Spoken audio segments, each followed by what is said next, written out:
बिजराकोट गांव शहर से बहुत दूर है। गांव वालों को किसी भी छोटे बड़े काम के लिए शहर जाना पड़ता है, जिस वजह से उनको बहुत सारी परेशानियों का सामना करना पड़ता है। बेटा, मेरे पास कुछ पैसे रखे हैं और मैं उनको बैंक में जमा करना चाहता हूँ। पापा, आपको तो पता है ना, बैंक कितनी दूर है। शहर जाने में ही बहुत सारे पैसे खर्च हो जाएंगे। उससे अच्छा तो आप पैसों को घर पर ही रखिए। बेटा, पैसे घर पर रहेंगे तो और जल्दी खर्च हो जाएंगे। तुम्हें तो पता ही है कि हमारे घर में कैसे कैसे खर्चे निकलते रहते हैं। कभी ये खराब हो गया तो कभी वो चीज खराब हो गई। पर पैसे बैंक में जमा कर देने से वो खर्चे बंद तो नहीं हो जाएंगे ना। उल्टा घर में पैसे ना रहने से और ज्यादा परेशानी आएंगी। ठीक है, पर कुछ पैसे बैंक में जमा करने ही पड़ेंगे। बैंक में रखने से उन पैसों पर कुछ ब्याज भी तो मिलेगा। मैंने सुना है कि हमारे गांव के नजदीक अब एक बैंक खुलने वाला है। शहर के बैंक में पैसे जमा करने से तो अच्छा है कि हम लोग नजदीक में ही पैसे जमा कर दें।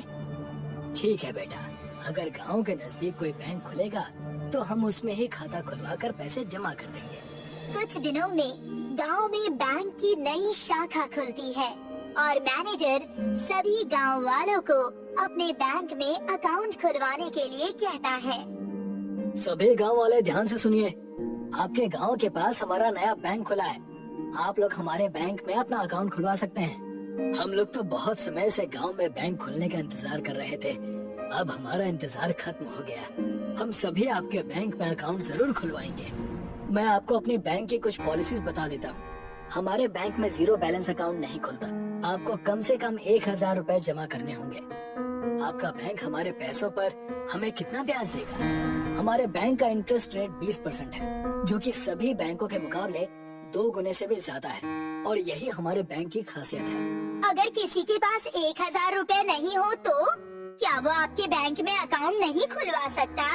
पैसों के बिना तो नहीं खुलवा सकते, पर हाँ, महिलाओं के लिए हमारे बैंक में एक नई स्कीम है। अगर महिलाएं चाहें तो अपने गहने हमारे बैंक में जमा कर सकती हैं। हम 1 साल में गहनों पर 2 गुना सोना सभी को वापस करेंगे। अरे वाह, ये तो सच में बहुत अच्छी योजना है। मैं भी इसका लाभ जरूर उठाऊंगी। हाँ हाँ, क्यों नहीं। कितने गहने हैं आपके पास? अगले साल मेरी शादी होने वाली है, इसलिए घर वालों ने मेरे लिए बहुत सारे गहने बनवाए हैं। मैं उन सभी गहनों को बिना घर पर बताए ही बैंक में जमा कर दूंगी और जब उन पर 2 गुना सोना मिलेगा तो वो सोना मैं माँ को दे दूंगी। आप चाहे तो आज ही सोना बैंक में जमा कर सकती हैं। आपका टाइम आज से ही शुरू हो जाएगा और ठीक 1 साल बाद आप बैंक आकर 2 गुना सोना ले जाइएगा। ठीक है, मैं घर जाकर सोने के गहने लेकर आती हूँ। पिंकी सोने के गहने और जेवर लेने के लिए घर चली जाती है। मैनेजर दूसरी औरतों को भी सोना डबल होने वाली योजना समझाता है और बहुत सी औरतें बैंक में सोना जमा करने के लिए तैयार हो जाती हैं। ये हुई ना बात। इस गांव के लोग बहुत समझदार हैं, जो कि एक ही बार बोलने पर समझ गए। अब देखिएगा कैसे हमारा बैंक आप सभी के पैसे और सोने को डबल करके देता है। मैनेजर खुश हो ही रहा था कि तभी एक बूढ़ा आदमी बीच में से निकल कर आता है। अरे भाई, ये तो बताओ कि तुम लोग जो ये सोना और पैसा 2 गुना करने की बात कर रहे हो, इसमें तुम्हारा क्या फायदा है? बूढ़े आदमी के सवाल पूछने पर मैनेजर को गुस्सा आ जाता है। तुम्हें क्या लगता है कि हम कोई बैंक वाले नहीं बल्कि चोर हैं? मैंने ऐसा तो नहीं कहा कि तुम लोग चोर हो, बस एक सवाल ही तो पूछा था। तुम्हें हमारे बैंक में अकाउंट नहीं खुलवाना है तो मत खुलवा, पर इस तरह के घटिया सवाल पूछकर मेरा टाइम बर्बाद मत करो। मैनेजर गुस्से में वहाँ से चला जाता है और इस सब के लिए सभी लोग उस बूढ़े आदमी को जिम्मेदार ठहराते हैं। खामखा आपने उस बेचारे मैनेजर को यहाँ से भगा दिया। वो तो हम सभी गांव वालों के अच्छे के लिए ही योजना बता रहे थे ना। मुझे तो लगता है कि ये कोई ठग है, इसीलिए उसने मेरे सवाल का जवाब नहीं दिया और गुस्से में यहाँ से चला गया। आपको जो सोचना है सोचिए, हम लोग तो इसी बैंक में अपना अकाउंट खुलवाएंगे। गांव के सभी लोग उस बूढ़े आदमी को भला बुरा सुनाते हैं और वहाँ से जाकर बैंक में अकाउंट खुलवाते हैं। देखते ही देखते लगभग सभी गांव वाले उस बैंक में अपना अकाउंट खुलवाते हैं और औरतें अपने सभी सोने के गहने को उस बैंक में जमा कर देती है। लगता है सभी का अकाउंट खुल चुका है। अब कोई नहीं बचा है नया अकाउंट खोलने के लिए। 1 साल पूरा होने से पहले एक रात बैंक मैनेजर और उसकी टीम वाले गांव वालों के पैसे और सोना चोरी करके रातों रात गायब हो जाते हैं। सुबह जब लोग देखते हैं कि बैंक खाली है तो सभी लोग चिल्लाने लगते हैं, अरे हम लोग तो लुट गए, बर्बाद हो गए, उन चोरों ने हमारा सारा सोना चुरा लिया। बैंक वालों के चोर निकलने की खबर से सभी गांव वाले बैंक के सामने आकर खड़े हो जाते हैं और देखते हैं कि वो सब लोग ठगे जा चुके हैं। सबकी ये हालत देखकर वो बूढ़ा आदमी उन पर हंसने लगता है। लूट ले गए ना पूरे गांव को। मैंने तो पहले ही कहा था कि वो लोग चोर लग रहे हैं, पर तब तो पूरे गांव ने मुझे बहुत भला बुरा कहा था। अब सब लोग मिलकर रो रहे हैं एक साथ। मेरे सारे गहने चले गए, अब मेरी शादी कैसे होगी? गहने न होने की वजह से पिंकी के घर वाले शादी रोक देते हैं। उनको लगता है कि ससुराल वाले बिना गहनों के शादी नहीं करेंगे, पर जब ये बात पिंकी के होने वाले ससुर को पता चलती है तो वो पिंकी के घर वालों से मिलने आते हैं। क्या हुआ? आप लोग गहने ना होने से इतनी दुखी क्यों हैं? मैं आप सभी लोगों की चोरी हुई चीजें वापस ला सकता हूँ। क्या आप हमारे साथ मजाक कर रहे हैं समधी जी? चोरी हुआ सामान वापस कैसे आ सकता है? वो चोर सारे गहने लेकर गायब हो गए हैं। सिर्फ खाली डिब्बे उन्होंने हमारे लिए बैंक में छोड़ दिए। मैं एक जमाने में बहुत बड़ा जादूगर हुआ करता था, पर अब किसी को मेरी कला की कोई कदर ही नहीं है। पर मेरे अंदर वो कला अब भी है कि मैं चीजों को गायब कर सकता हूँ और कहीं से गायब हुई चीजों को वापस ला सकता हूँ। क्या आप सचमुच मेरे गहने वापस ला सकते हैं? हाँ बेटे, और सिर्फ तुम्हारे गहने ही नहीं बल्कि गांव वालों के पैसे और उनके गहने भी वापस ला सकता हूँ। तो फिर देर किस बात की? आप जल्दी से जल्दी काम शुरू कर दीजिए। ससुर जी अपनी कला को याद करते हैं और वो अपने जादू की तैयारी करते हैं। कुछ देर तक कोशिश करने के बाद वो जादू करने में सफल हो जाते हैं और अपने जादू से सारी सोने की चीजों को वापस उसी बैंक में ला देते हैं जहाँ से वो चोर उन्हें ले गए थे। जाओ जाकर बैंक में देखो, तुम्हारी चीजें वापस उसी जगह पर आ गई हैं, जहाँ पर तुमने जमा करवाई थी। पिंकी अपने गहने लेने के लिए बैंक की तरफ जाती है। दूसरी तरफ मैनेजर और उसके बाकी चोर साथी आज तक चोरी किए हुए सारे सोने का बंटवारा करने के लिए चोरी का सामान रखे जाने वाले कमरे में जाते हैं तो देखते हैं कि वहाँ से सारा सोना और पैसे गायब हैं। ये क्या? सारा सोना कहाँ चला गया? अरे पैसे भी कहीं दिखाई नहीं दे रहे हैं। अगर तुम लोग मेरे साथ कोई खेल खेल रहे हो तो पहले ही बता दो। वैसे भी मैं तुम सबसे बड़ा चोर हूँ और अगर तुम मुझे फंसाने की कोशिश करोगे तो मैं तुम सबको लेकर डूबूंगा। ये कैसी बात कर रहे हैं बॉस साहब? हम लोग आपके साथ धोखा क्यों करेंगे? हम लोग खुद हैरान हैं कि सभी चीजें अचानक से गायब कैसे हो गयी। मैनेजर और उसके सभी चोर दोस्त पता लगाते हैं कि आखिर सोना और पैसे कहाँ चले गए। उनको खबर मिलती है कि सारा सोना गांव के बैंक में चला गया है और पूरा बैंक ही सोने का बन गया है। ये लोग फिर से सोना चुराने के लिए वहाँ जाते हैं। वो देखो, पूरा बैंक सोने का है। चलो जाकर हर एक चीज लूट लेते हैं। मैनेजर और उसके दोस्त जैसे ही सोने के बैंक के अंदर जाते हैं वो लोग देखकर हैरान हो जाते हैं कि सोना जमीन से लेकर छत पर चिपका हुआ है। ये देखो, ये वही वाला हार है जो हमने अपनी पहली चोरी में चुराया था, पर ये सारा सोना यहाँ कैसे आ गया?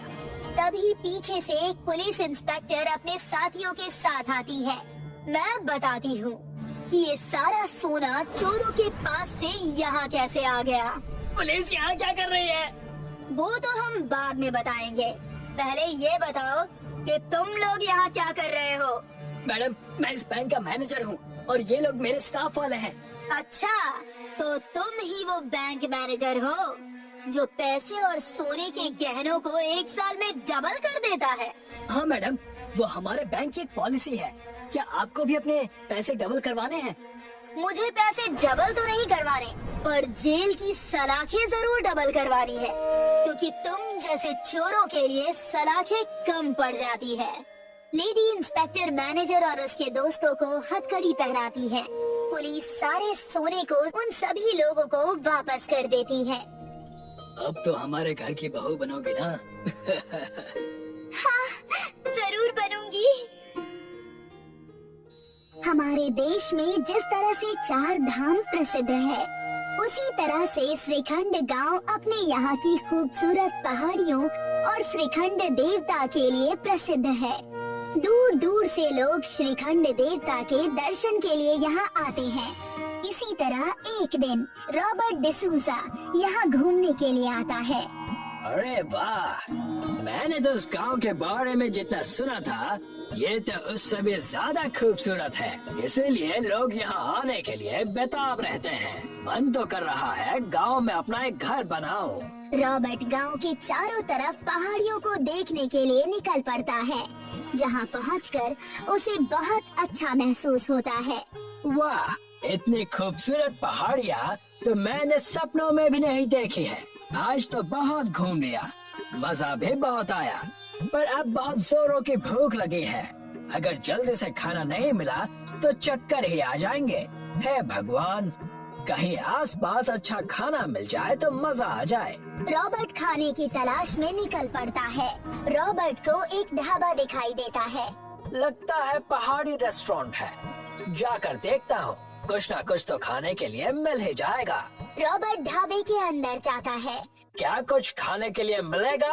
हाँ हाँ, क्यों नहीं, बहुत कुछ मिलेगा। क्या चाहिए आपको? यहाँ पर क्या अच्छा मिलता है? यहाँ पर तो सब कुछ अच्छा ही मिलता है। आप एक बार हमें सेवा करने का अवसर तो दीजिए। ठीक है, 2 आलू पराठे लेकर आओ। रॉबर्ट टेबल पर बैठ जाता है। कुछ देर में शिव प्रसाद रॉबर्ट के लिए आलू का पराठा बनाकर देता है। देखते ही देखते ढाबे में बहुत सारे ग्राहक आते हैं। यहाँ तो ग्राहकों की भीड़ लग गई। लगता है इस गांव में कोई दूसरा रेस्टोरेंट नहीं है। अगर मैं यहाँ अपना एक रेस्टोरेंट खोल दूँ तो बहुत पैसे कमा सकता हूँ।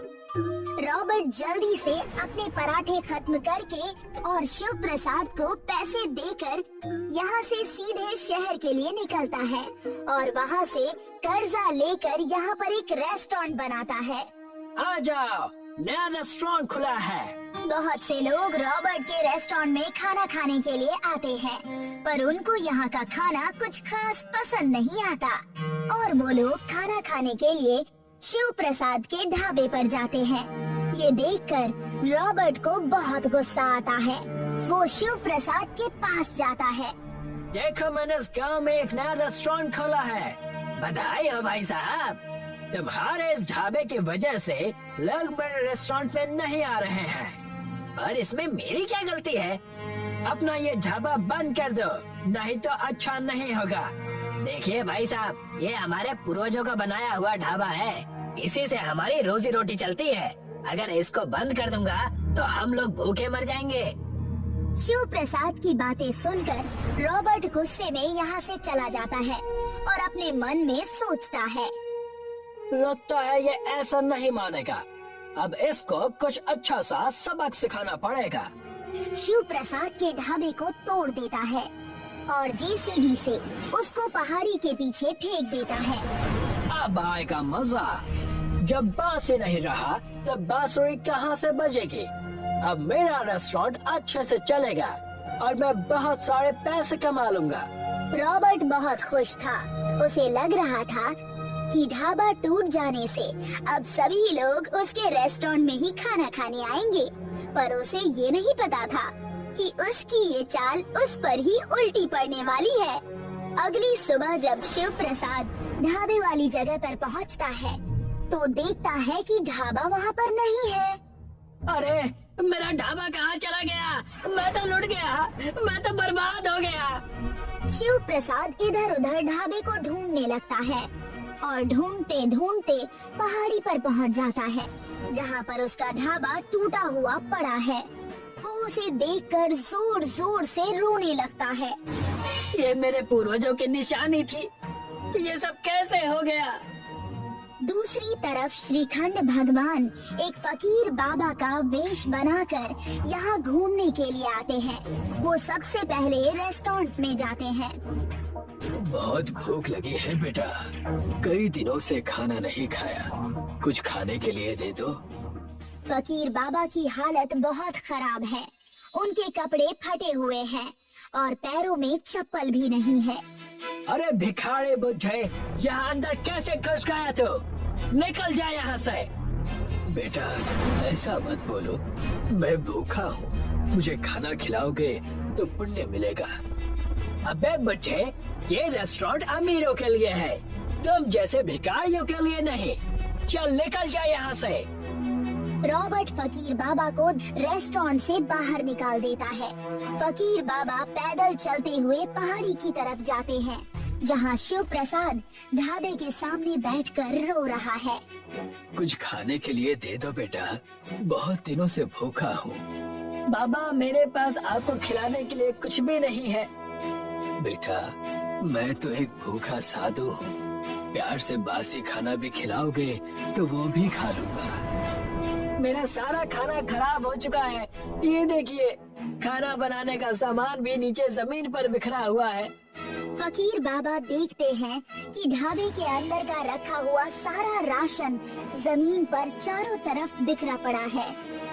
बेटा अगर तुम चाहो तो इसे ही बटोर कर इस फकीर का पेट भर सकते हो। ठीक है बाबा। शिव प्रसाद जमीन पर बिखरा हुआ राशन समेटता है। वो फकीर बाबा को खाना खिलाता है, जिससे फकीर बाबा की भूख मिट जाती है। तुमने एक भूखे फकीर को खाना खिलाया है, उसकी भूख मिटाई है। ईश्वर तुम्हारे सारे दुख दर्द मिटा देगा। फकीर बाबा की दुआ पूरी होने पर ढाबे के चारों तरफ एक बहुत बड़ा इंद्रधनुष बन जाता है। ईश्वर तो मुझसे नाराज है बाबा, देखिए ना मेरे ढाबे का क्या हाल हो गया है। शिव प्रसाद पीछे अपने ढाबे की तरफ देखता है तो वो चौंक जाता है, क्योंकि ढाबा पूरी तरह से इंद्रधनुष से ढक गया है और बहुत खूबसूरत दिखाई दे रहा है। ये तो चमत्कार हो गया। लगता है ईश्वर तुम्हारी मदद करना चाहते हैं, पर ये इंद्रधनुष तो कुछ ही समय में गायब हो जाएगा। क्या श्रीखंड भगवान इस जगह से गायब हो गए हैं? नहीं, वो हमेशा से यही हैं और हमेशा यही रहेंगे। अगर श्रीखंड भगवान हमेशा यही रहेंगे तो उनका आशीर्वाद और ये इंद्रधनुष भी तुम्हारे साथ हमेशा रहेगा। इतना कहकर फकीर बाबा यहाँ से जाने लगते हैं। शिव प्रसाद उन्हें जाते हुए देखता है। जब वे शिव प्रसाद की आंखों से ओझल हो जाते हैं तो शिव प्रसाद पीछे मुड़कर देखता है तो इंद्रधनुष अब और भी बड़ा हो गया है और अब उसका ढाबा इंद्रधनुष के ऊपर अच्छे से सज गया है।